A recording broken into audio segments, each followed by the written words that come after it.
fuck about what them bitches gotta say. I'm a West nigga till they put me in the grave. I don't give a love fuck about what them niggas gotta say. I'm a West nigga till they put me in the grave. I don't care about what they say. Hey.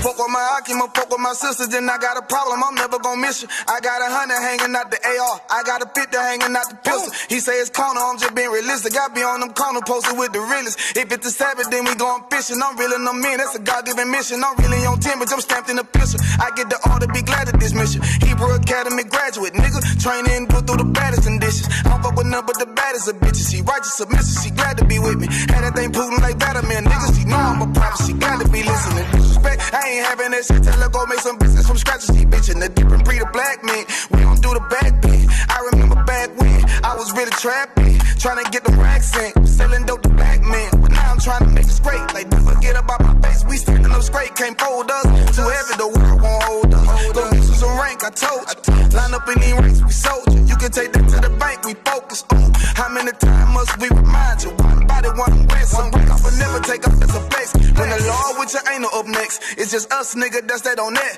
All that weak shit, that ain't no threat. Say you won't beat, bitch, with that ain't no sweat. We with all that. The Lord called a nigga out the world. I responded and called back. Oh Lord. And everything that they stole from us, fuck that shit, we want all that. Them niggas snitching and they act like bitches. That's why we unaffiliated with them. They killing women and they fuck with sisters. That's why we unaffiliated with them. They telling lies, switching up the doctrine. That's why we unaffiliated with them. They ain't gon' ride until they die, so that's why we unaffiliated with them.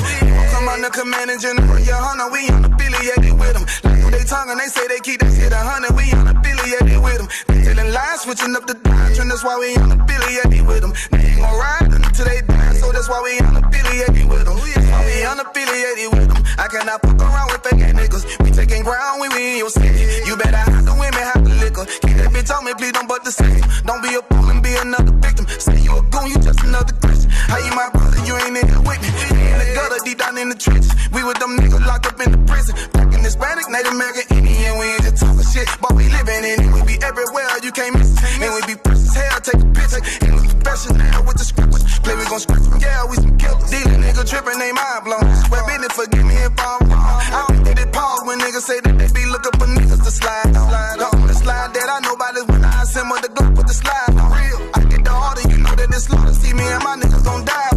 The bigger the better for kingdom of heaven. You niggas get wet about me cause I'm fed up. I rep UPK. My niggas won't let up. Got choppers, got nines, AKs, Berettas. You say you don't like me, you say you won't fight with what me and my nigga like, bitch, or whatever. You say you don't like me, you say you won't fight with what me and my nigga like. My nigga like them niggas snitching and they act like bitches. That's why we unaffiliated with them. They killing women and they fuck with sisters. That's why we unaffiliated with them. They telling lies, switching up the doctrine. That's why we unaffiliated with them. They ain't gon' ride until they die, so that's why we unaffiliated with them. Come on the command and general, your hunter, we unaffiliated with them. Like they tongue and they say they keep that shit 100, we unaffiliated with them. They telling lies, switching up the doctrine, that's why we unaffiliated with them. They ain't gon' ride until they die, so that's why we unaffiliated with them. Yeah. See, they always ask us like, why y'all don't fuck with such and such?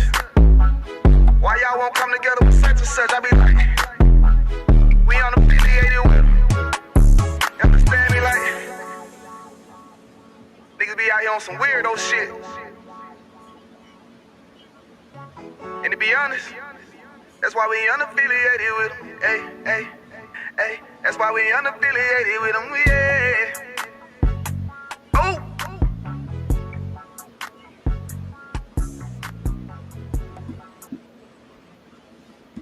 So happy to serve, but how long have you been in the ICK? Give me a second, man. Shalom, Israel. You live with the Israelite School of Universal Practical Knowledge. Priest and Captain Soccer War holding down the class live from Memphis, Tennessee. Every Tuesday, Wednesday, and Thursday here in Memphis, we have class from 7 to 9 p.m. Central Standard Time. For all the brothers and sisters tuning in, if you got family, loved ones, people you care about in the Memphis, Tennessee, and surrounding areas, get them in contact with the Israelite School of Universal Practical Knowledge. Since 1969, we have been teaching so-called blacks, Hispanics, and Native Indians the truth according to the Bible. What is the truth? The truth is that so-called blacks, Hispanics, and Native Indians descend from the greatest people that have ever walked the face of the earth. The Bible identifies us as the lost 12 tribes of the nation of Israel. And in the year 2025, there's nothing more important Then for God's chosen people to learn the truth of who we are, where we come from, and what our purpose is on the earth. So what we like to do with these classes is give brothers and sisters an opportunity to go into this book called the Bible, to gain the knowledge, wisdom, and understanding that the Most High has placed inside of this book, so that we can come back to being the people that He called us to be, and reclaim our righteous place on the earth as kings, priests, princes, princesses, and daughters of Zion. That being said, I'd like to start the class off with questions. If any brothers and sisters in the room have questions, raise your hand. If any brothers and sisters online have questions, type them in. Once we get through the questions, we'll get into the topic of tonight's class. So I got a young brother in class. Come on with your question, huh? How long has the ISUPK existed for? But the ISUPK has existed since 1969. All right. In 1969, there were some brothers who were learning the Bible. They were studying the Old Testament, studying the culture of the Hebrews, and um, looking at a lot of historical information that they had available to them at the time concerning the conditions that the Hebrews were prophesied to live in. And as they started to study the Bible and begin to understand some of these prophecies, they were able to make a connection between what the Bible was saying about the children of Israel and the condition that they were living in as black men here in America. So when they started to understand that the Bible was speaking about us, the Lord blessed those men to, band together and raise up and form a school and go on the street and start teaching. I ain't about. You had another question? No sweat. Come on with it, sis. Come on, sir.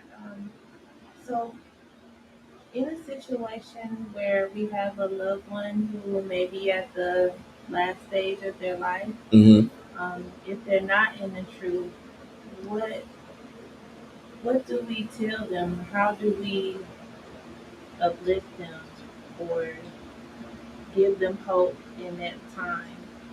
Versus what the Christian church will say is, if you didn't accept Jesus or if you didn't, Mm-hmm. you weren't in the church, you're going to hell. Mm-hmm. And that's what the majority of people think. Mm-hmm. But how do you give them hope, or do we, or Okay, so for someone, and this applies to whether your loved ones are in the truth or not, right? The most important thing that we have to understand about life is there's one event in life that is unavoidable. And what is that? Death. All of us, when we gain consciousness and awareness of our lives, the first thing that we become aware of is one day I'm not going to be here any longer. Right? And so the best thing that we could hope for is to live our lives meaningfully, live our lives with purpose. You understand? If someone is blessed to have lived a full life and they get to an age where they're older, they begin to understand the reality of the stage that they are in life. And towards the end of life, it becomes easier to accept that one day my time is going to come. Right? Now, you being someone who loves that person, you being someone who wants to connect with, wants to give them some hope, what you can do is just try to comfort them in the life that they have left. You understand? Now, in terms of understand, well, let me get your scriptures on this. All right, this is important to understand about life and death. Right? Being raised in the church and being raised in Christianity, we have, a lot of people have the belief, like you said, that when you die, you're going to heaven or you're going to hell. Right? But here's what the Bible says about what happens with us when we die. All right. Let's get Ecclesiastes.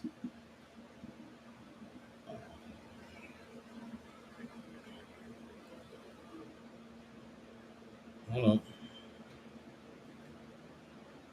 Let's get Ecclesiastes chapter 9. And let's start at verse 2. All right.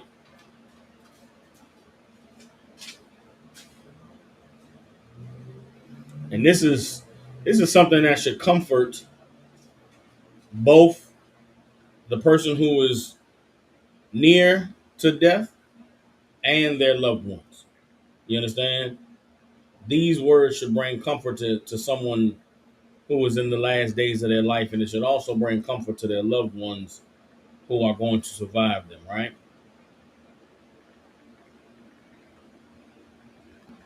So we got Ecclesiastes chapter 9. We're going to start at verse 2. All right.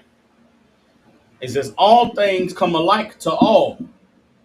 There is one event to the righteous and to the wicked, to the good and to the clean, and to the unclean, to him that sacrificeth, and to him that sacrificeth not.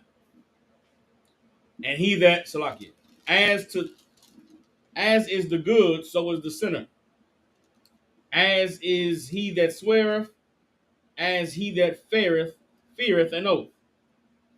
This is an evil among all things that are done under the sun, that there is one event unto all. Yea, also the heart of the sons of men is full of evil, and madness is in their heart while they live.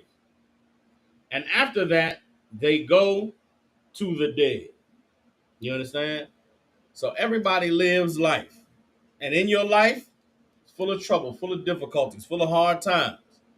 And then eventually, you die. It happens to everybody, right? Let's read on. Verse 4. For to him that is joined to all the living, there is hope.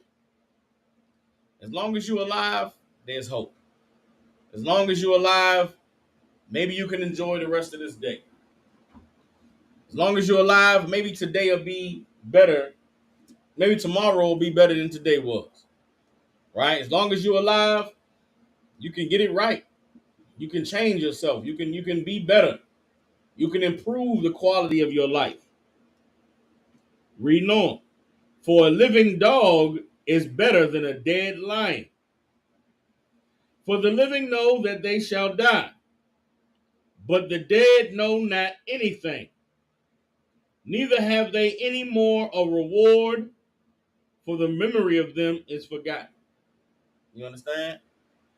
As long as someone is alive, then there is hope. They can pray for a better tomorrow. Once they give up the ghost, all of their hoping and dreaming and wishing, also their pain and their suffering and their heartache, it's over. You understand? Death is the final act of life. And so you may have a loved one who's in pain. You may have a loved one who's hurting. You may have a loved one who's not in a condition that where they can thrive and they can hope and they can enjoy life. When the time comes that the Lord calls them home, then it's over. There's no more suffering. There's no more pain. There's no more uncomfortability. Now, the process of their life beginning again starts. You understand? In terms of what you should pray for, right?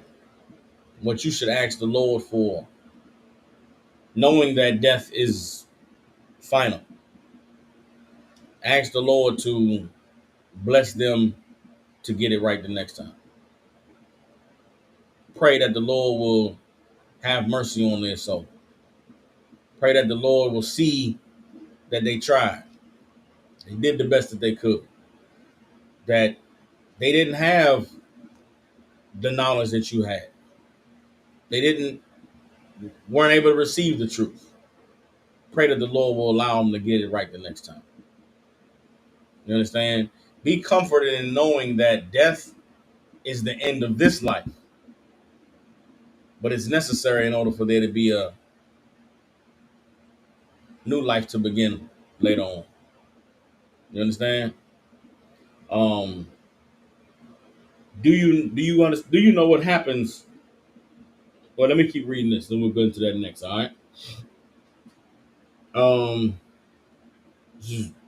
Ecclesiastes chapter 9, verse 6. Also their love and their hatred and their envy is now perished. neither have they any more portion forever in anything that is done under the sun.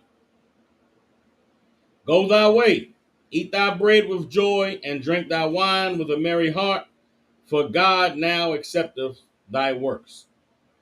You understand? Losing someone you love or losing someone that's close to you is one of those things that not all the time is death about the person who dies. Sometimes death is about the reminder for all of us living at just how short and precious life is. You understand? Sometimes we lose people we care about because the Lord wants us to appreciate the life that we have. The Lord wants us to recognize that at some time, my life is going to end, but that time hasn't come yet. So let me make sure that I'm making the most of the life that I have. Let me make sure that I'm doing the things that I'm supposed to be doing. Let me make sure that I am honoring the Lord with the life that I have because I still have it.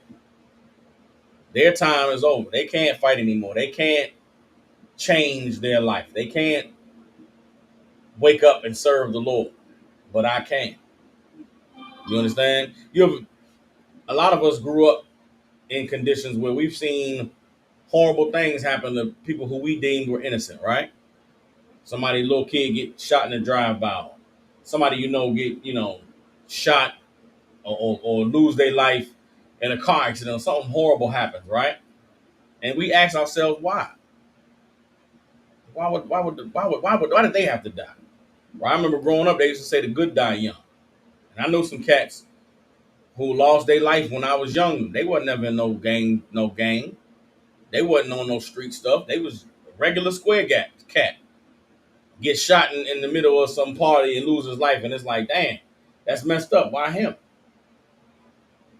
The reason why it was him was so that the Lord would make all the rest of us realize that life ain't promised to nobody.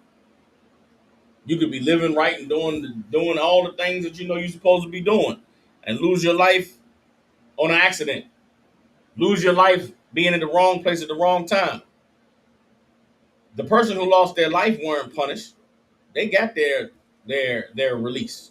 They freed from the evil of this world. Those of us who remain have to accept that this innocent person lost their life because we did not create an environment where innocence would be protected.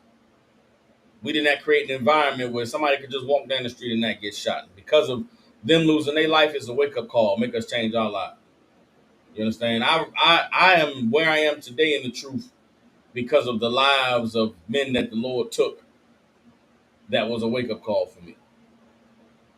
And I still to this day carry those brothers with me. They didn't get a chance to hear the truth. They didn't get a chance to escape the streets. They didn't get a chance to experience the joy and the love and the brotherhood that we have under Christ and the ISUPK. And because of that, I know that if they could trade places with me, they would. If they could have got to live this life, they would have. But they can't. But I can. I would do a dishonor and a disservice to them if I did not take full advantage of the opportunity the Lord gave me to find the truth.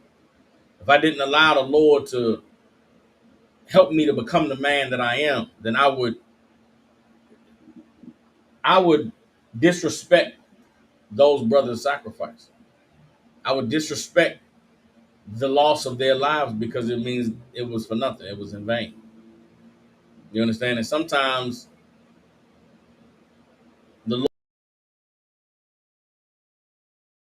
recognize and realize that tomorrow ain't promised. So you have to live every day doing what you know that you're supposed to do because you never know when it's going to be your time. You understand? I'm giving one more scripture for you, all right?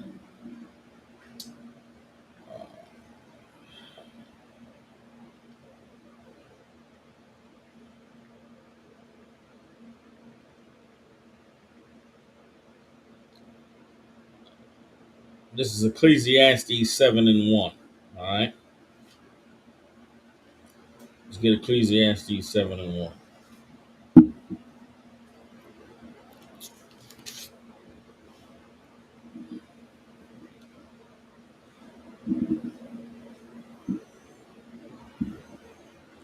All right. Everybody got it? Ecclesiastes 7 and 1 says, a good name is better than precious ointment, and the day of death than the day of one's birth. You understand? A good name is a good reputation. People speak of you, and that was a stand-up brother. Oh, man, that's a sweet sister. Or, nah, man, that brother always was good to me. That's better than precious ointment. What's precious ointment? Precious ointment could be something that you put on a wound to make it heal and make the pain go away. Precious ointment could be a sweet smelling perfume or oil that you put on to make you smell good. Something that is pleasant and wonderful. A good name is better than that. Everybody understands. And the day of one's death than the day of one's birth. What does that mean? The day that you leave this earth is better than the day that you arrive. Young man. Does it mean that when you die, you escape the evil of this world? That's exactly. And whenever you are born, you come into evil. That's exactly what it means. You understand? When you die, your fight is over. Think of your life, all of us in this room right now, everybody online. Think of your life since you can remember. Have you ever been at peace? Has there ever been something in life you didn't have to fight, didn't have to overcome? Was there ever a time you didn't face challenges and difficulties? Sometimes we sit and wonder, why me? We go through things and we say, damn, when can I get a break? When is it going to stop being so hard? The answer is never. Life is hard, period. Point, hard stop. Life is hard.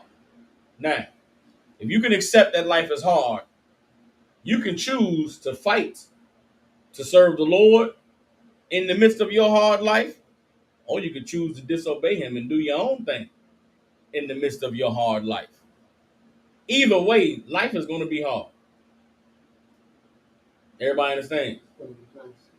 And you choose whether you choose to fight for the Lord or you fight your life rebelling against the Lord. One day your fight is going to come to an end. And you rest. And that day of resting is better than the day that you started your fight. So as the loved ones of someone who was in their last days or close to the end of their fight, you should praise the Most High and thank the Lord that he's seen fit for their fight to be over. And ask him to give them peace and let them rest in power. And when he decides for their fight to start over, equip them with the truth. Equip them with the knowledge of what's right and wrong. Equip them with the protection of the righteousness of a nation of people who are obeying the Lord and doing what he said to do. That's all that we can hope for. You understand? Think about your life and how hard it's been. And now the Lord has saw fit for you to find a place where you can rest. Find a place where you could be protected. Find a place where life is hard, but guess what? I ain't got to go through it alone. Life is hard, but I know that there's other brothers and sisters who are fighting the same fight that I'm fighting. And because of that, we love one another.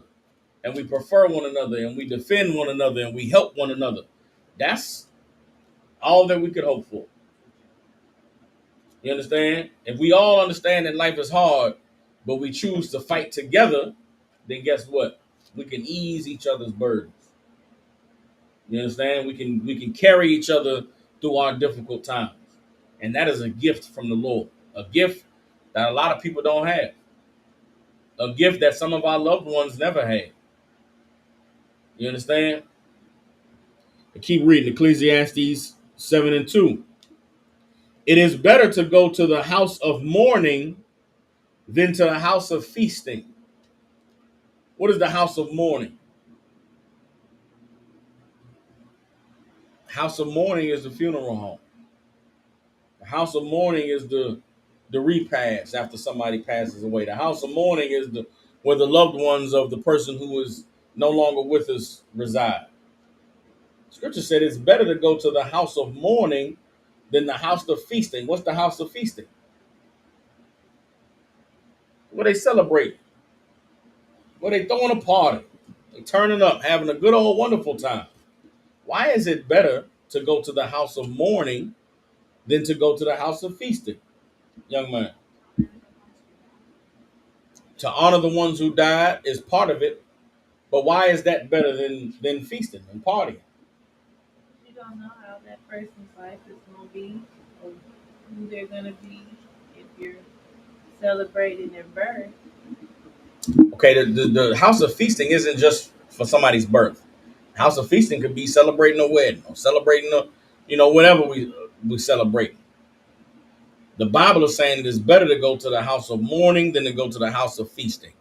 It's better to be in the house where people are mourning someone who has died than to be in the house where everybody's partying and celebrating.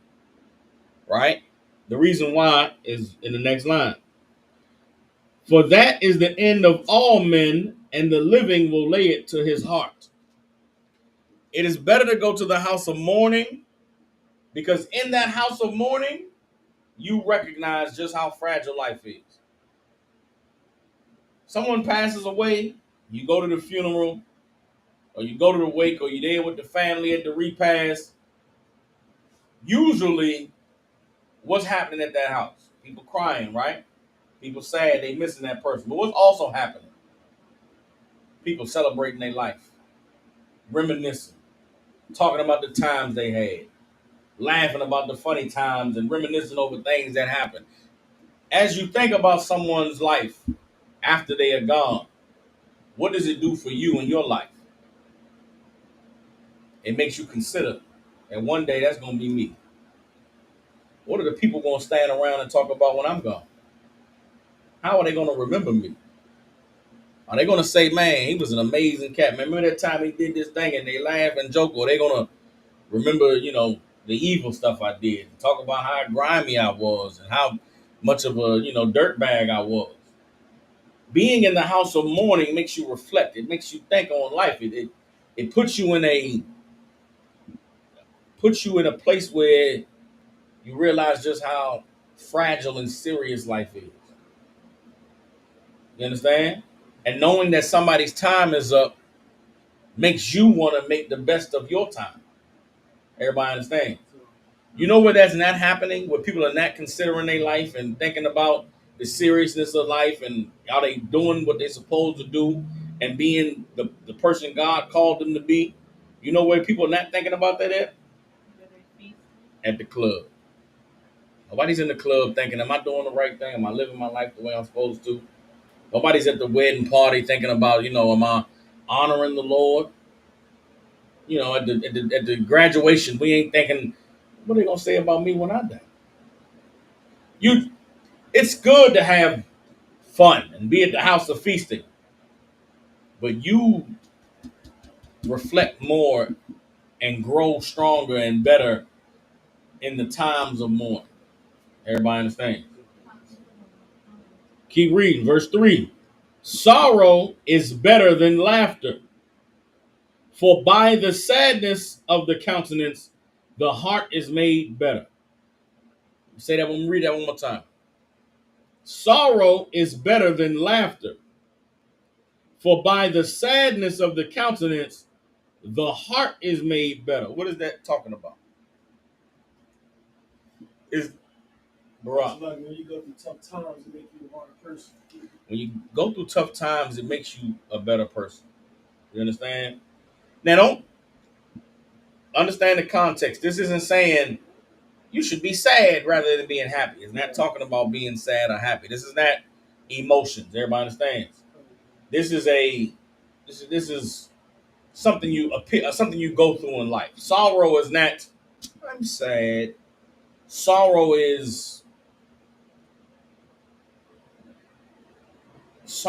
when you are contemplating your life. When you're thinking about your decisions and thinking about the things that you've done to bring you to this point. You understand? We've all been down before, and sometimes you question yourself, like, how did I get here? What did I do to end me up in this place?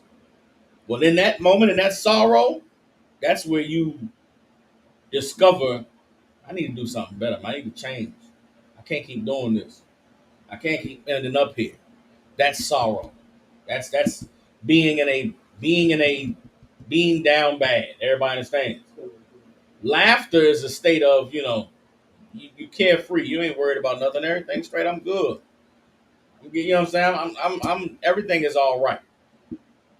That's not really the time when you reflect on life and when you decide that you're going to be better and find, yourself closer to the Most High. Everybody understand? Young man. Whenever you said like reflecting on what you did, it kind of reminds me of the people who did like crimes and stuff and goes to jail. Mm-hmm. Because the fact that like whenever they go to jail in their cells, they're regretting the crimes that they did. That is a time of sorrow. Being in prison and thinking of all the stupid stuff you did, that's a time of sorrow. You understand? But guess what? There's a lot of people who have that sorrow and they never go to jail. A lot of people that live their life regretting and wishing they could take things back and they never have to go to prison. That's worse. A brother who's in jail, he knows he messed up. And the evidence that he messed up is, I'm in jail. There's a lot of people that ain't in jail and their life is still messed up. You understand? Sorrow is a time of, reflection and is what teaches you that it's never too late for you to make a change. Everybody understands? Reading on, verse 4. The heart of the wise is in the house of mourning, but the heart of fools is in the house of mirth. Everybody understands that, right? Losing someone is never easy. There's no words that can make the pain go away. There's no words that can replace the life of someone you love. But there is comfort in the scriptures in knowing that their fight is over. Their battle has been waged, and the Lord has saw fit for them to now be at peace. As long as you are among the living, the Lord is giving you time to make sure that your life has meaning, to make sure that your life has purpose. And if you think about people who are close to the end of their days, they would want nothing more than for you to make the most of yours. And that's what we should try to focus on and we should pray and ask the Lord to give us the strength to be able to do that. Pray and ask the Lord to give us the strength to be able to make the most of our days, seeing that we still have some left, but the person who we love may not. You understand?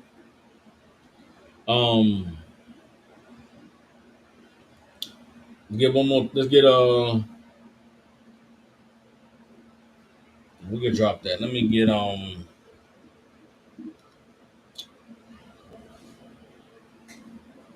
up.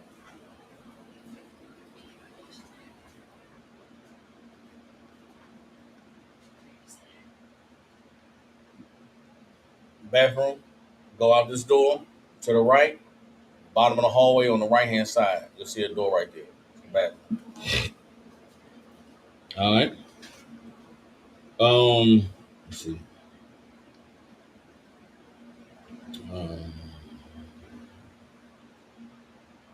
It's a scripture that I just slipped my mind.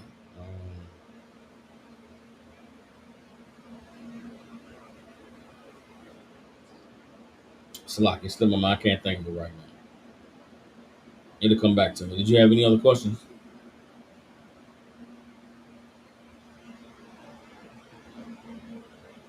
Yes. So, as far as like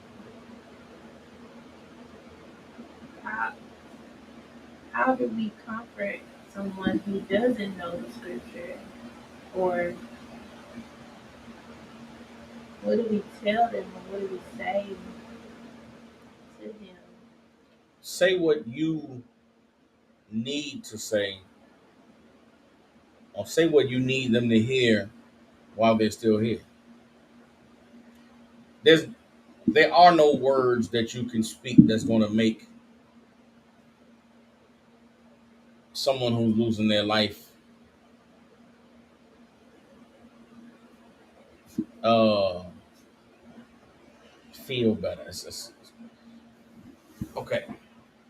The person who's losing their life, they know it. They know that their time is short, right? You want to say all the things that you can say to them while they're here so that you don't regret not saying it when they're gone. So like you said, Come on with does it. that mean talking about like difficult things that maybe y'all didn't discuss, or apologizing for, your part in certain things? Does that include that? Yes, all of that. Now is the time to get it off your chest while they're here. You understand? Because once they're gone, they're gone. You don't want to carry those things with you. You understand? That is why they have the time left that they have for there to be, for amends to be made, for there to be closure, for there to be, an acknowledgement. You have to free yourself so that they can know that you're free. You understand? The Lord doesn't. You don't let yourself, don't allow yourself to live a life full of regrets. Don't allow yourself to live a life full of I wish I would have said or I wish I would have did. The Lord give you the opportunity to say it, give you the opportunity to do it, then you should say it. You should do it. You understand? Because that's how you forgive, that's how you begin to forgive yourself. A lot of times when you read about forgiveness in the scriptures, the number one person that most of us have to forgive is ourselves. How can you forgive yourself if you don't forgive others? How can you how can you forgive yourself if you don't make the people who are involved in the thing that you are forgiving yourself for aware of the role they play? You understand? There's a lot of things that we go through in life that's hard for us to accept. When you come into the truth, the Lord calls you to become someone new. Gives us the opportunity to all start over, to get a reset. Part of that starting over, part of that reset requires you to confront the people who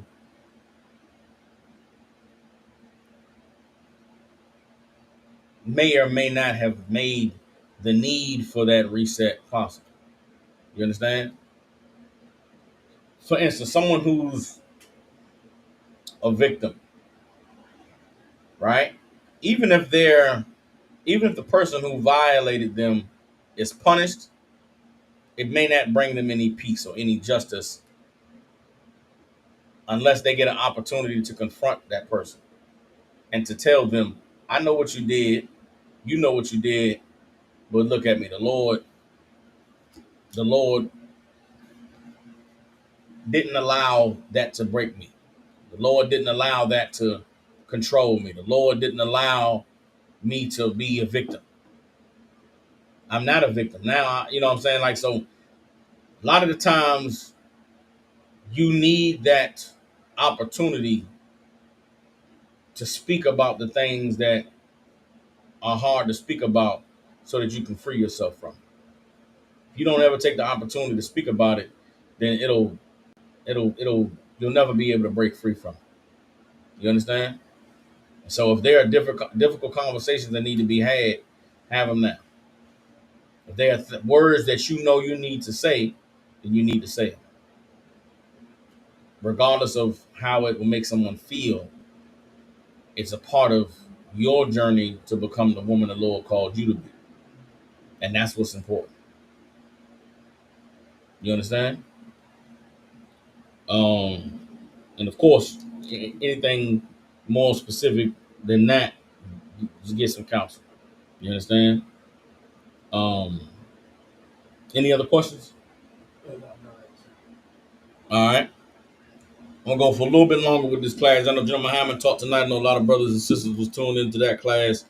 But I want to go quickly on a breakdown of gathering together, which kind of goes into the questions that the sister was asking. You understand? We are living in a time where the Lord wants us to gather together. Let's get Zephaniah chapter 2, verse 1. And what I mean by this is right now, a lot of us are experiencing a time of necessary reconnection. You understand? A lot of us, we lived a life in the world and we had family and people we were attached to. And when the Lord decided for us to get an opportunity to change our lives and to come into the truth, many of us had to leave that family behind. Many of us had to separate ourselves from the people who were no longer willing to be in our lives because of the truth, right? And for that, there are some people that are not in your life and they never will be because you chose to serve the Lord. But then there's other people who left your life for a time, but now the Lord is bringing them back around. The Lord is reintroducing them into your life, and they are arriving in your life at a time where they are no longer fighting against the truth. They are no longer trying to question you or convince you that the truth is something that you shouldn't be a part of. There's some people in our lives that life has beaten them down and they've suffered because of their refusal to receive the truth. And now the Lord is bringing them back around so that you can be an example to them of why they should come and serve the Lord. Everybody understand? And as those people are brought into your life, you should be prepared to show them what life looks like for someone who is obeying the Most High. What life looks like for someone who is serving the Lord. Everybody understand? At the same time, now is a time for those of us who are serving the Lord to gather together with one another. You understand? Now is a time for those of us in the truth to become closer, to be more brothers, to be more sisters, because we are going to have to depend on one another in a way like that we have not experienced prior to this time that the Lord is bringing us into now. Everybody understand? Zephaniah chapter 2, verse 1 says, gather yourselves together. Yea, gather together, O nation not desired. Everybody understands? The Lord is calling us to gather together. Why? Because we are a nation that's not desired. This is the Lord speaking to all so-called blacks, Hispanics, and Native Indians. He's telling us that we got to gather ourselves together. Commander General Yohana, many years ago, gave an order for all Israelites to come together in the ISUPK, to gather ourselves under this body and the spirit of the Most High in Christ, to learn brotherhood, to learn sisterhood, to learn how to love one another and deal righteously with one another, to obey the laws of the Lord. And the time that we are entering in right now in this kingdom and in this empire, the only thing that blacks, Hispanics, and Native Indians are going to have is one another. But what happens in a time when all we have is one another, but we don't have the spirit of Christ? We don't have the knowledge of the Most High. We're going to tear each other apart. You understand? Right now, the Most High, the white man is putting all of his resources into immigration, customs, and enforcement, which means what? They're going to be rounding up brothers and sisters and trying to do whatever they can to get you either out of this country or put you in slavery so that you can serve and work for this country. We are coming close to a time where we are going to have no one but ourselves to look to. for all of the resources and all of the things that we need to sustain ourselves. And if we don't have the righteousness of the Most High in place amongst us at that time, we are not going to make it. Everybody understand? Now is the time that the Lord is calling us to gather together. When we gather together, what are we supposed to do? When we gather together, how do we protect ourselves? How do we defend ourselves? Let me get hold on.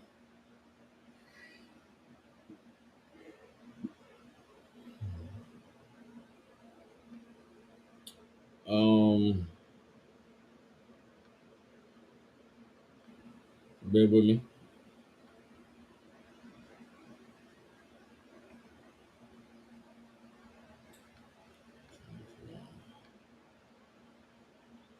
All right.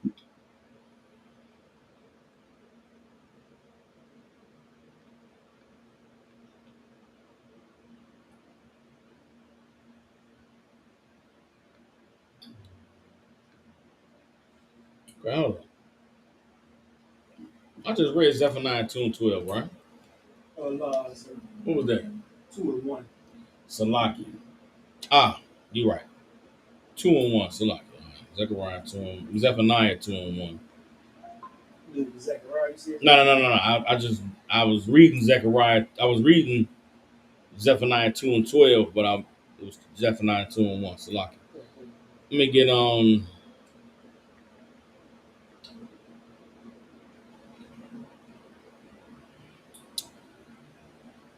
let's get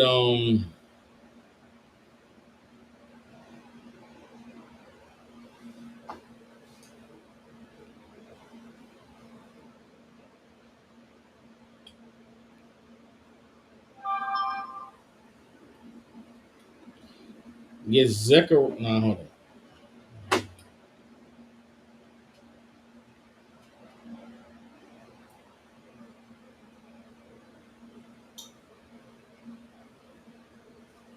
Get Zechariah 7 and 8.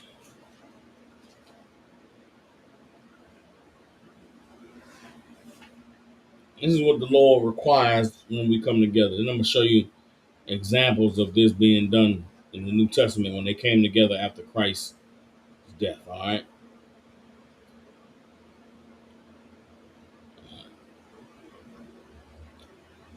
Zechariah chapter 7, verse 8.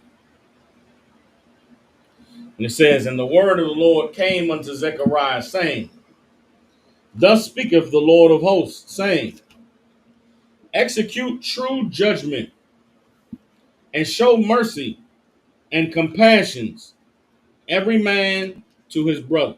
Everybody understand? That is what we come together. That is what the Lord is calling us to come together to do. Calling us to come together for. The greatest gift that the Lord gave us through our King Yahushua is the gift of brotherhood. And in understanding the gift of brotherhood, which example we have is our King, he taught us how to be merciful. He taught us how to have compassion on one another. When they brought to Christ the woman who was caught in adultery, what did Christ do for that woman? He said, "He who is without sin cast the first stone," right? Nobody stoned that woman. Christ asked her, "Where are your accusers?" He said, "They all left." What did Christ say?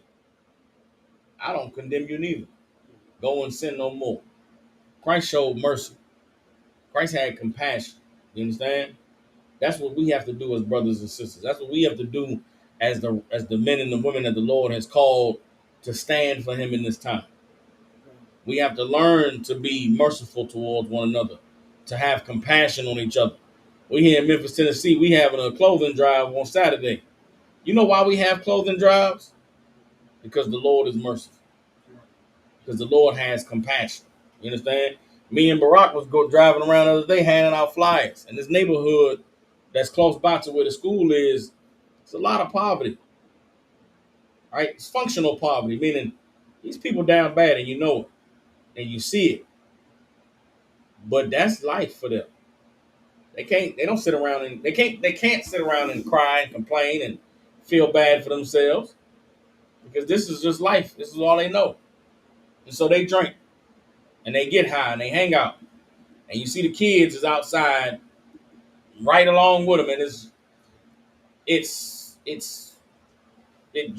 moves you to compassion. It moves you to pray and ask the Lord, be with these people, be with our people, be with us.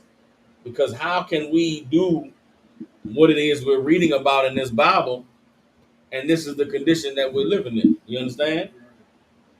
But that is what you learn being in the ISUPK. Everybody understand? Reading on Zechariah 7 and 10. And oppress not the widow, nor the fatherless, the stranger, nor the poor. And let none of you imagine evil against his brother in your heart. That is going to be absolutely paramount in these days that are coming. You understand? Who is the widow? The widow is the woman that ain't got no man. You understand? What makes a woman a widow? Raise your hand, sis. Go ahead. Her husband dies. What else makes a woman a widow? Sis. She doesn't have any children. No. Well, okay. She could lose her children. What else can make a woman a widow? What's the usual thing that happens that makes a woman a widow? Barack. Brothers go to prison. That happens sometimes. What is the most common thing? No, brother died, she's a widow. Brother goes to prison, she's a widow. Well, she's not necessarily a widow if a brother go to prison. But what is the usual thing that makes a woman a widow in this society we living in? It ain't death. Sis. She chooses not to have a husband. That she never had a husband, she's not a widow. It's a woman that had a husband. What's the usual thing that happens to women who have husbands and then they don't have a husband no more? He leaves. Say that. Raise your hand. He leaves. A man leaving makes a woman a widow. Guess what? We are living in the generation of widows. You know what a lot of widows don't need? A new husband. It's going to be women that we got to look out for that have no husband. And guess what? She can't be my wife. Her being a widow doesn't mean she needs to be my wife. Her being a widow doesn't mean that I got to take up the mantle and be her man. I could just be a priest. I could just be a man of God. Just because she's a widow, does that mean you... Just because she's a widow and you're the man in her life, does that mean you have to introduce penis? Not every woman needs a husband. Some women just need a man of God. Guess what? There's got to be some brothers that are honorable enough to be men of God and not husbands.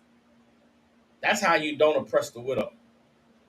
You cannot offer a woman to learn the truth, receive salvation, and grow closer to God. Can I put my penis in your mouth? Right. Like some women need a man to not desire them sexually. Just be a brother. Be the father she never had. Be the brother she never had. Be the protector and the defender and leave your penis out of it. Can you do that? You're going to have to. There's going to be some women, she cannot handle having a husband. She's going to mess it up. You're going to mess it up. You're going to grow to hate her. You can love her as a sister and love her as the hard-headed sister that you got to argue with all the time. Soon as you lay her down and your penis is involved, now it's the evil wife that you hate. You cannot blame the Lord for that. That's your fault.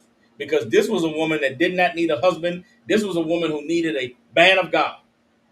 And you let your penis get in the way of that. Shame on you. We living in the time where the Lord is going to need men of God to be in these sisters' lives and not to offer to be their husband. That's how you not oppress the widow. You understand? I sit and I look on I watch the internet and I watch some of these conversations that men are having and watch some of these shows. There are men who, I talked about it the other day in class, how right now the government is reversing DEI. making a lot of white women lose their jobs and have to go back home, right? And these white women who can't get a job and who can't make no money, they're going to have to go suck penis to live decently. Excuse my language. They're going to have to go bust it open in order to have a place to live. It cannot be that way amongst us. You understand? There has to be some women who are single and are okay being single, and guess what? We still love them. We still care for them. We still instruct them and guess what? Help them with their kids. Not every brother that's fatherless needs a stepdaddy. There's some children that are fatherless that need a man of God in their life. They need to see somebody helping their mama with all her struggles and difficulties, and then he's not, coming out the room sweaty an hour later. They need to be able to see a man in their life that's just a man in their life, and not it being a relationship involved. Some kids never see that. Some kids only have men be nice to them because they having sex with their mama. Damn. The Lord wants the children to know you can have someone in your life that cares about you and loves you, and your mama's not involved. You can actually have men of God in your life, and they just brothers, fathers, uncles, and nobody's having sex with your mother. You understand what I'm saying? That's what the Lord is talking about. And right now, we are in a generation full of widows and full of fatherless children. Where are the men that are going to love them and care for them and teach them the truth and watch over them? They only in the ISUPK and the Commander General Yahan. I don't know anywhere else on the earth they exist. You understand? So like you're reading on. Zechariah 7 and 10. Oppress not the widow, nor the fatherless, the stranger, nor the poor. Imagine we go out there to pass out clothes. We go out there to, feed people. And then tell them come to class, but you got to pay. Or tell them we don't invite them to class because they poor. I don't want this bum in here. I don't want this wino in here. Damn. These people don't deserve a chance. These people can't come learn the truth because they poor. That's the church. That's the condition that we in today. The Lord wants to know who is going to love these poor and care for them and get no reward. Get no kickback from the government, no reward from the community. Just doing it because it is what the Lord said to do. That's what we are gathering together for. Everybody understand? And let none of you imagine evil against his brother in your heart. You understand? That is the time that we have to accept that we are in. Everybody understands? Now, there's a time in the Bible where our people gathered together. And in our gathering together, we were able to do what it is that the Lord called us to do and to defend the widows and to care for the fatherless. Everybody understands? Let's get Acts chapter 6.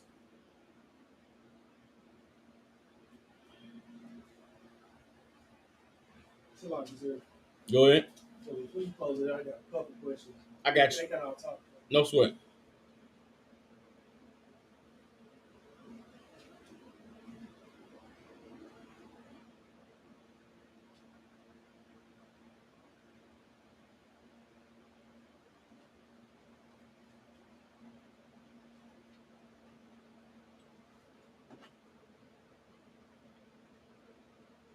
Hold on.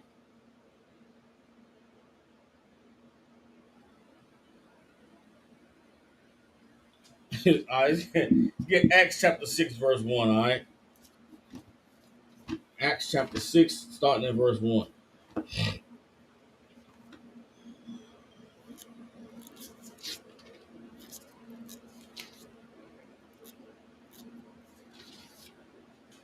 All right. Bear with me, hold up.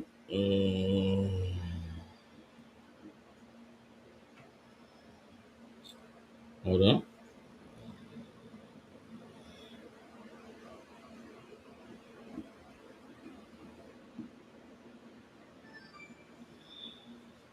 Salakia, sir. Go I'm ahead. sorry. I need to take this. Go ahead, do your thing. Acts 9. Bear with me, hold up.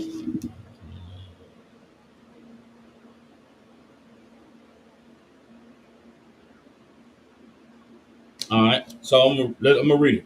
It's Acts chapter 6, verse 1. It says, and in those days, when the number of the disciples was multiplied, there arose a murmuring of the Grecians against the Hebrews, because their widows were neglected in the daily ministration. You understand? What was going on among the Hebrews at this time? But okay, two things. Who were the Grecians, right? And who are the Hebrews? It's important to understand this scripture. Since you come on with it. Excuse me. Were the Grecians the Israelites who were living as Greeks at the time, and then the Hebrews were the ones who were following the law?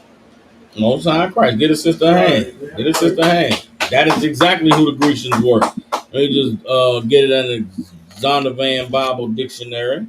All right. The Grecians were the Israelites who had completely converted to Greek identity. They identified themselves as Greeks. All right. So boom.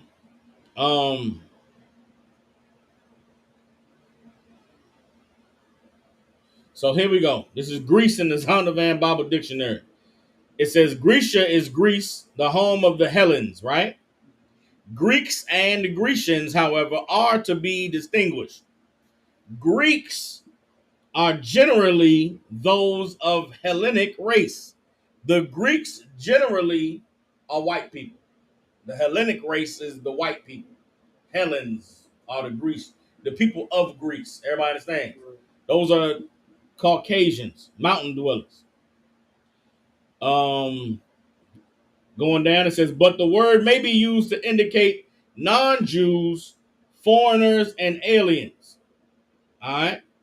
Grecians were Greek-speaking Jews, folk of the dispersion. Everybody understands? The Grecians are Greek-speaking Jews. So there came a time. Now, who would the Greek-speaking Jews be today? They would be your good old proud to be American niggas, right? The niggas in the government, the niggas that's on the police force, the niggas in the military. Those are the Grecians, right? Acts 6 and 1. And in those days, when the number of the disciples was multiplied, there arose a murmuring of the Grecians against the Hebrews, because their widows were neglected in the daily ministration. The ministration was the food distribution, the serving of the people. There was a time where in the ghetto, the niggas in the government got mad because all the men of the ghetto were no longer in the ghetto. They not sitting out drinking no more. They not getting high. They not hanging in the hood and on the block. Where are they? They teaching the word of the Lord. They in the truth now. They going to camp and they handling business. So guess what? Big Mama and them in the hood with nobody there to help. All the Big Mama's, all her babies and her nephews and all of the niggas that used to hang around the house and just be in the neighborhood, they know where to be found. Why? Because they about the business of the Lord. So now you got a whole lot of women that's left in the ghetto. They ain't, because nobody's getting high, nobody hanging out. Now everybody in the truth handling business. These women are being neglected. Right. Now, are they actually being neglected? No. The responsibility is falling now on the church Negroes. The responsibility is falling on the niggas in the government. Your job is to help these old ladies. Why y'all mad at us that now we doing the work of the Lord? You understand? So what was the solution? What happened as a result of this? And this is important to know because that time is coming. As we waking brothers up in the hood, guess what? They're going to get off the block. They're going to get off the corner. They're not going to sit outside at the store and get drunk. They're not going to go on and sit under the tree and get high in the shade. They're going to be about the business of the Lord. And there's going to be a lot of ladies at that time looking around like, where all the men's at? They about the business of God. You understand? And they're going to need some help. Verse 2. Then the 12 called the multitude of the disciples unto them and said, it is not reason that we should leave the word of God and serve tables. Meaning what? I know these old ladies need help, but we can't put down the work of the Lord to go get jobs and to help them out. We can't put down the work of the Lord to go wait on these old ladies. That time is over with now. Right. These brothers need to be about pushing the truth. Need to be about going to camp and traveling to different cities and putting in work. So who gonna take care of these ladies? Reading on. Wherefore, the verse 3, wherefore, brethren, look ye out among you 7 men of honest report, full of the Holy Spirit and wisdom, whom we may appoint over this business. How did they decide to deal with these widows? Sis. No, you got it. Give brothers rank raises and distribute jobs to them. Get a sister a hand. You understand? They raised up 7 brothers and put them in charge of helping out these widows. You understand? 7 brothers of honest report, full of the Holy Spirit with wisdom. And now y'all make sure these sisters get fed. Make sure these sisters get taken care of. Everybody understands? That time is coming again. That time is coming again. And we're going to have to be the same as these men were in this day to make sure that the business of caring for God's people gets taken care of. Everybody understands? Reading on, verse 4. But we will give ourselves continually to prayer and to the ministry of the word. And the saying pleased the whole multitude, and they chose Stephen, a man full of faith and of the Holy Spirit, and Philip, and Prochorus, and Nicanor, and Timon, and Parmenas, and Nicholas, a proselyte of Antioch. You understand? They put these brothers in charge of taking care of them widows. So the Grecians will shut their goddamn mouth and let these men of God be about the business of God. You understand? Let me get one more scripture on it, and then we're going to close it out, okay? This is what we must look forward to as we gather together the way the Lord commanded, all right?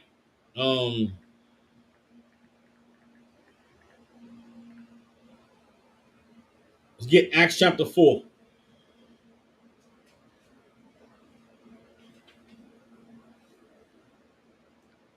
Acts chapter 4. Right now, we are in the early days of a recession. The early days of a Great Depression. You understand? We are in the days where there are going to be no jobs for some brothers. No jobs at all. You're going to put in applications. You're going to be filing reports. You're going to be going to the damn, what's the thing that's famous down here in Memphis? Where you go get a job at? The temp agent. No, you go to the temp agency. The temp job's been slowing down. When I first moved down here, it was 70 temp agencies. Now it's about 3 of them. You understand? Because there ain't no work, ain't no jobs. All the companies, the tariffs is going crazy. They can't manufacture goods. They can't sell nothing. They shutting everything down. Everybody's closing up, which means people getting laid off. Donald Trump just got mad at the job report. The job report said 300,000 people got laid off. Donald Trump fired the nigga in charge of the report. Why are you telling these folks the truth? We're living in a time where people are hurting. People are starving. There's a lot of people who you can't get a job. So what you going to do? You got to trust in the Lord. You got to put your faith in the Most High. Most importantly, you got to lean on the brotherhood. Right. You understand? There was a time before when there wasn't no jobs, when the economy was shutting down, and the men and women who believed in the Lord had to gather together. And when they gathered together, they had to consider the poor and the widow and the brother who didn't have a job, couldn't make no money. Let's see what they did. Acts chapter 4. We're going to start at verse 32. All right.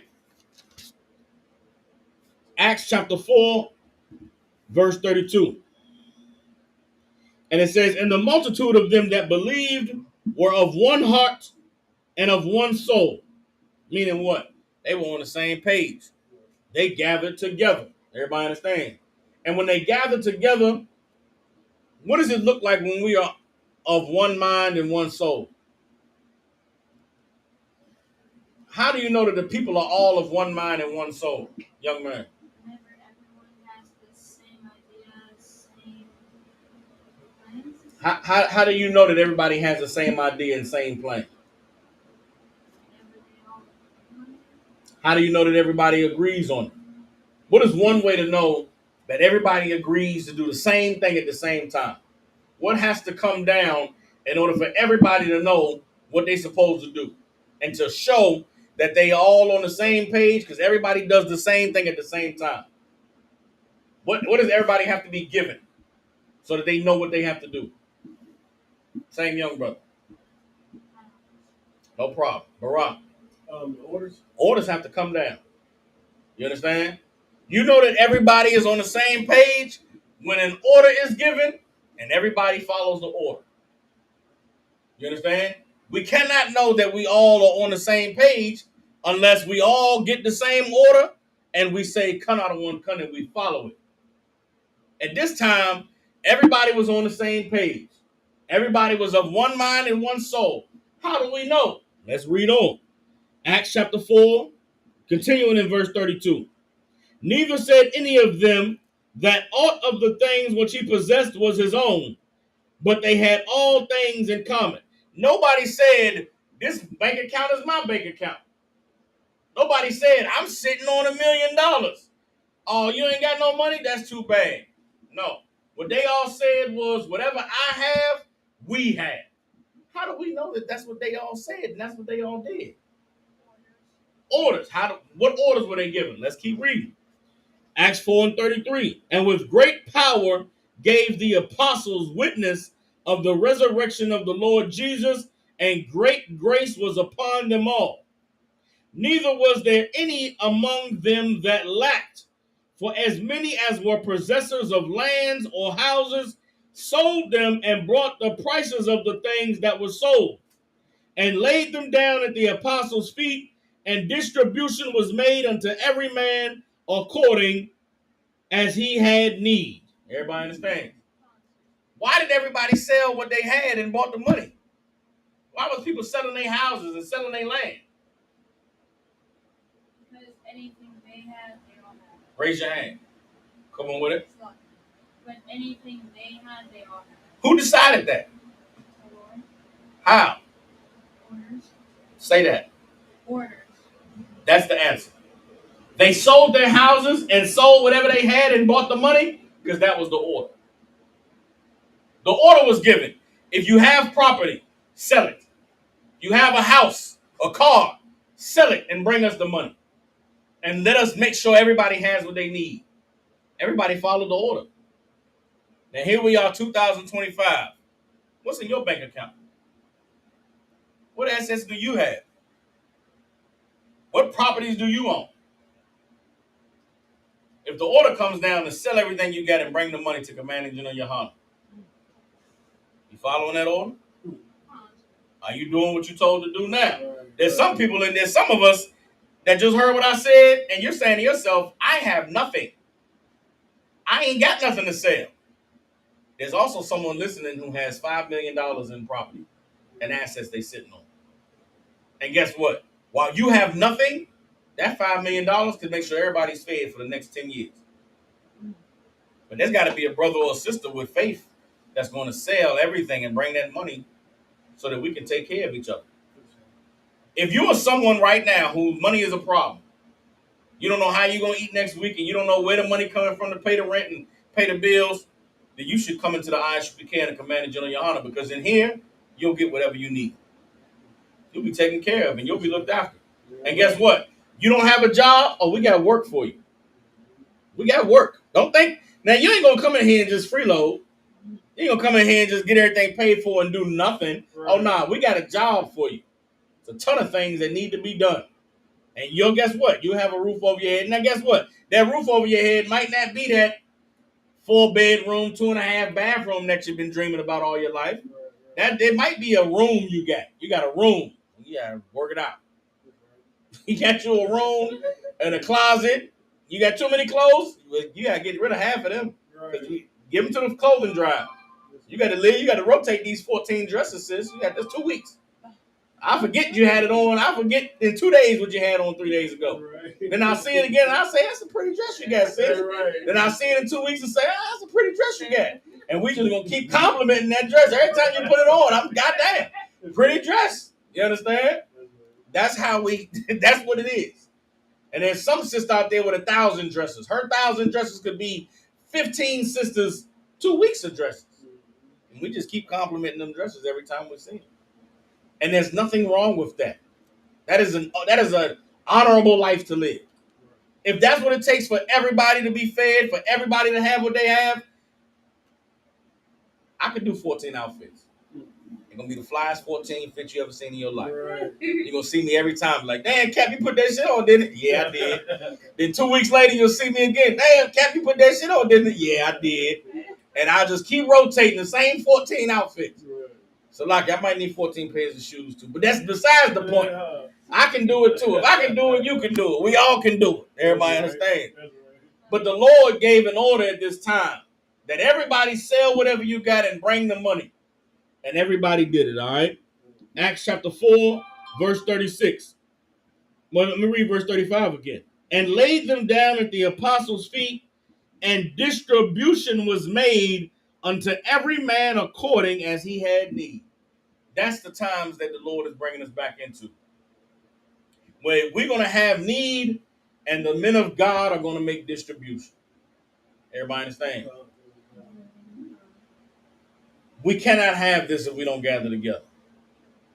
And we won't survive the times that are coming if we don't gather together. If we don't recognize and understand what the Lord is doing in this earth and build up the faith now that we need, when the time comes that we don't have a choice, we won't be able to stand with the Lord. Everybody understand? So if money is tight, guess what? Everybody's money is tight. You scrounging to get by, guess what? Everybody's scrounging to get by. You worried about how you're gonna you can't live past tomorrow. Guess what? That's all that the Lord promised to us.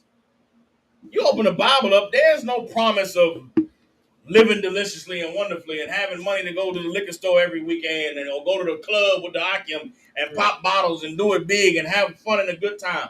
Listen, we live in a time in the truth that is amazing. When I first came in the truth, nigga, it was like 7 of us on a 5th of Seagrams. 7. So, like, yeah. Bro, I think about my young days in the truth. Look, when I came in the truth, I gave up my life in the world. Right. I gave up hope of ever having a job. I gave up hope of ever driving again. The brother asked me earlier to start the class how long I've been in the truth, right? I don't ever like to, I try not to speak years. I just say I've been in the truth for a short time. But when I came in the truth in 2010, I owed DC $3,000 in traffic tickets. My license was suspended. In 2010, at the age of 24 years old, you know what I said to myself? I'll never drive again. I will never drive again because the rules in the school was you can't drive on a suspended license. Right? And in DC, the police was ridiculous. Like, you could not drive without a license. I had accepted then, I'll never drive again. Now here I am. I'm later in life. Right. And I think back and I say, what was I thinking? How did I think I was gonna, how was I okay with the idea that forever in life, I'll never drive again? Are you insane? Are you out of your mind? You wouldn't get anywhere. No, okay. Hold up here. No, this is you. Now, I get what you're saying, young brother. Right. But at the time I lived in DC, you can get everywhere on the bus and the train in DC. Then I moved to Philly, and guess what? You can get everywhere on the bus and the train in Philly. But it's not what you choose to do. Like, I gave it up. I was willing to ride the bus and the train forever. At 24, nigga, just go work a job, my nigga, for 2 weeks, stack some money and just pay them folks. But I was determined to not be a slave and bow down to the white man. I'll never drive again. And guess what? For 6 years, I did not drive. I did not have a license, didn't have a car. and didn't have no desire to. I did not work a job. When I came into the truth, I did not work a job for 8 years. 2017, I got jammed up with the rib that I had at the time, and I went to slave with Gabaria Allah. And listen, understand this for brothers, right?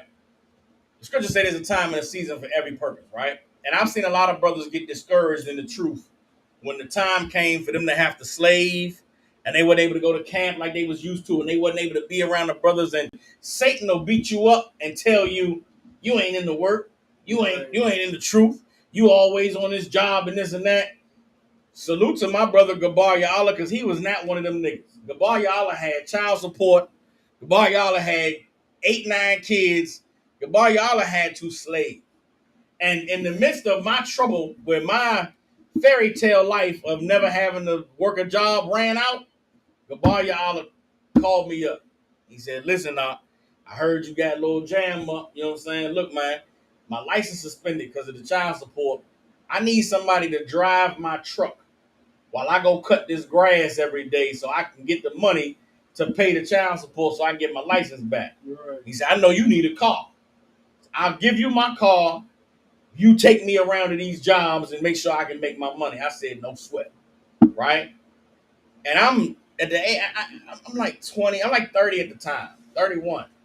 And I remember I got up early at one morning. He came across the bridge from Jersey to come get me from South Philly. At the time, Gabaria Allah had, I pray Gabar don't mind me telling this story. Gabaria Allah had a 1995 Caprice Classic blue jump with the bubble jump with the 12s in the back, system beating and booming. My whole life I wanted this car, but I could not tell Gabaria Allah that you gonna let me drive this out? I had to play it cool, like whichever you need. He come get me in the bubble. We go back across the bridge. We go get his pickup truck, dusty old dirty pickup truck, and I take this man to go cut grass. And I ain't gonna lie to y'all, for the first 2 yards, I sat in the truck. I'm not getting out there in that goddamn heat and cutting that grass. But after seeing him do 2 yards, I said, I'm a hoe if I just sit here and let this brother cut all this grass. So at the third house, I get out there. I said, I'm gonna get out there with you. He's like, you sure? I'm like, yeah, man, I got you. I get out there cutting grass with Gabaria Allah, and all my sorrow is what happened to me. I got out there in the grass, in the heat, in the summer, in Camden, New Jersey, with Gabaria Allah cutting grass, and all my life decisions is like, how did I end up here? I was an electrician. I was making $80,000, bro. I didn't have a driver's license for 6 years. What the fuck was I thinking? Excuse my language. This is me in my head cutting grass. I could just went back and been an electrician. Why am I tripping? Like, I'm 30 years old. I can't just do nothing. And for the next 6 months, I cut grass every day with Gabaria Allah. And we would go out there. We cut 11, 12 yards. Gabaria Allah is a super working nigga. Like, I've not known a brother that just work and then do more work and be like, we got more work out. And Gabaria Allah took care of me in this time. Gave me a vehicle to drive, put money in my pocket every day. It was one day we did a job, and I believe I watched the cat put like $2,400 or something in GB hand. And the GB came and gave me $200 for a day's work. And I said to myself, I can't do this shit no more. In my mind, I was like, I can't do this no more. I gotta get a job, but I can't. Because when I tell you that Gabaria Allah be working out, Gabaria Allah had us doing demolitions. We go to some devil's house and bust the bathroom down. We go in there and gotta knock the walls out, pull the walls down, pull off the wallpaper. We gotta get the junk and get the tiles off the bathroom floor. We gotta unhook the rusty ass tub and pull the tub out. We was in there beating the tub apart. I'm talking about hard work. And we go in there and come out dusty, dirty as hell. And then GB give a nigga 150 and be like, all right, dog, I'll see you tomorrow. And it's like, bro, I can't do this shit. If I'm gonna do this, I gotta be GB. I gotta be in his spot. I gotta be the nigga making the deal and counting the money. Now, understand this. We had to go rent equipment. We had like it. Right. It ain't like he was the money he was giving niggas is for the work we did. But he had a lot of overhead. He had to go rent equipment and you know what I'm saying, get cement diggers and all kinds of stuff. But the point of everything I'm saying is that in my time of need, the brother was there for me, and I was there for him. And for them 6 months that I worked with GB, I got to ride around in that Caprice, and I got to ride through Philly, man, bumping and booming all my country, Memphis music, and all my. I used to pull up on women and everything. I hadn't driven in 7 years, Barack. I had to make up for lost time. I'm pulling up at the bus stop like, yeah, what's up, Shaw? You ride, you know what I'm saying? I was doing all types of out of pocket stuff, thanks to my brother GB. But that experience taught me that there's nothing in life that's free. You got to work for everything you get. And I thank the Lord that he made sure that as long as I was serving him and I was willing to work, that I never had to want for nothing. And so in this time that we are living in, there is work to do. You can't be a slave for the white man, no sweat. The Lord will give you a job to do, and it'll be honorable work, and you'll have what you need. And you might not have money for the movies on the weekend. You might not have money to go, party and do it big. You might have to just, take a walk, go to the park, go push your kids on the swing, take a nap. You understand? You're going to have to enjoy the simple pleasures of life. Wait till the sun go down and go outside and look up in the sky. There's stars up there at night. I don't know if you know, it's a whole light show that happens up there at night. Take your woman and climb up on that. If you live in a house, climb up on that roof and lay on the roof. Y'all laughing. I'm about to go do it tomorrow. Tell my wife, come on, baby. Climb up on this rickety ladder. Let's go lay up on this roof. Lay up on the roof and look at the stars and talk about, all the wonderful things that you want to do in life. There's a way to make a way.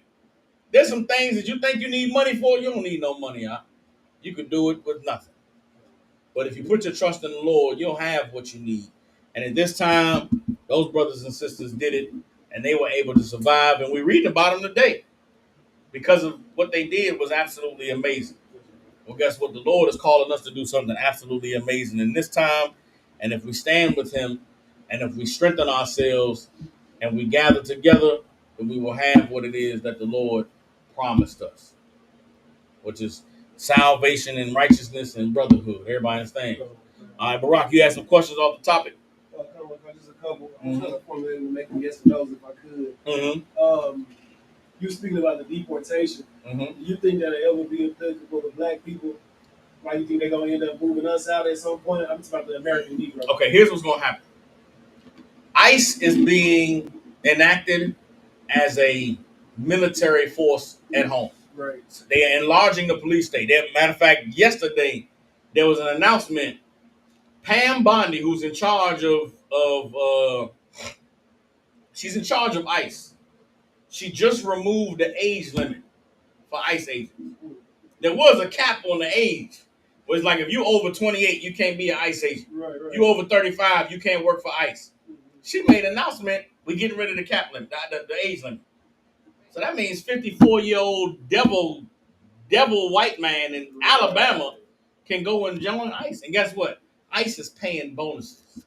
$5,000 bonus. You sign up to be an ICE agent right now and go wrangle you some Spanish, some Hispanics, some illegals. They are activating. If you go back and study history, Hitler, when he came to power, established the SS, which was a special police unit. And you know what the SS did? They were responsible for rounding up all the Jews. Well, ICE is being enacted to round up all the Hispanics.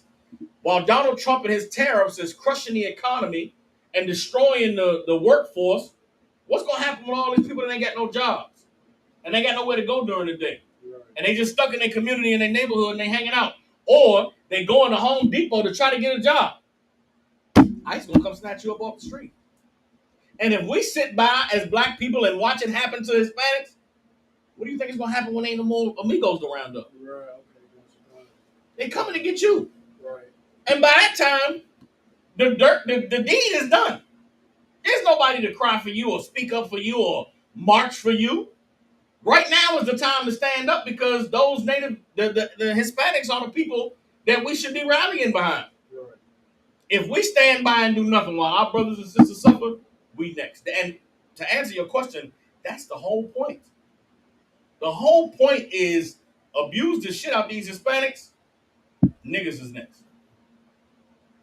What's your next question? Again, on topic. You spoke about the lady that was going to be stoned when Christ came and forgave her, right? So this has always been my question. They brought her, but she was caught in adultery. Mm-hmm. So where was the person that she was caught with? Because they said they caught her in the act. Yeah. Where they just, was it bull? No, they caught her in the act. She was in the midst of being a whore. Doesn't say what happened with the brother. But okay. Understand this. Okay, I don't want to speak. I don't want to read. I don't want to teach nothing that I wasn't taught. Right.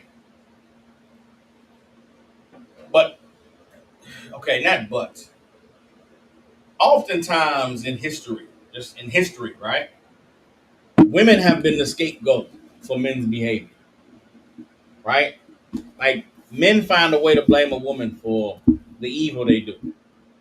For instance, we live in society now, right? Right. Women go out the street half butt naked, right? Right. What do the men? When women get mad at men being aggressive, pinching their butt or grabbing their breasts or speaking, ill at them. Damn, look, or saying being disrespectful to them. Women will say what? I'm a woman. You can't disrespect me. Why are you talking to me like that? Right. What will a man say? You dress like that. Yeah. Look what you got on. Right. Does her dressing like a whore is that an excuse for you being vulgar and disgusting? Right. You could ignore the hoe. You could see her and say, "Oh, that's a whore," and leave her alone. Right. But because she dressed like a whore, you gotta lust after her. Oh, damn, baby, look at that thing hanging. Let me holler at you. Let me get some. And it's like she get offended by it. Yeah, she wrong. Man, you a hoe. Right. But her dressing the way she dressed does not give you the right to violate her. Right. But oftentimes men don't want to look at themselves and say, I'm a piece of dirt because I tried to holler at this whore woman. A man will say, why you dressed like that? You ain't dressed like that. I wouldn't be looking. I wouldn't be trying to blue. It's a historical thing that whores are whores. But when a man gets caught, what he trying to do? It's her. That's what that woman being caught in adultery was. He might have told, if it was the man that they bought, Christ might have said, kill that nigga. Yeah. They bought the woman thinking he was going to be sympathetic. He was going to, have mercy on her. So they was trying to put him in a trick bag. Right. They thought by bringing the woman, she all sad and crying, and he was going to be like, spare her so they could kill him. Right. But he was smarter than them, and he understood the battle. He understood the lust that was in their heart, and so he said, he who was without sin cast the first stone. Cut all of them. You understand? All right. That's it? All right. Any other questions before we close it out? All right, clap it up. We're the Israelite School of Universal Practical Knowledge out of 1 West 125th Street in Harlem, New York. Since 1969, we have been teaching so-called blacks, Hispanics, and Native Indians the truth according to the Bible. What is the truth? The truth is that so-called blacks, Hispanics, and Native Indians descend from the greatest people that have ever walked the face of the earth. The Bible identifies us as the lost 12 tribes of the nation of Israel. And in the year 2025, there's nothing more important than for God's chosen people to learn the truth of who we are, where we come from, and what our purpose is on the earth. All you brothers and sisters tuning in, if you got family, loved ones, people you care about in the Memphis, Tennessee, and surrounding areas, get them in contact with the Israelite School of Universal Practical Knowledge. With that, we having a clothing drive Saturday, August 9th, from 2 to 4 p.m. Central Standard Time. You brothers and sisters, man, tap in with the ISUPK, learn the truth, change your life. And with that, I'll see y'all for class next week on Tuesday at 7 p.m. Shalom.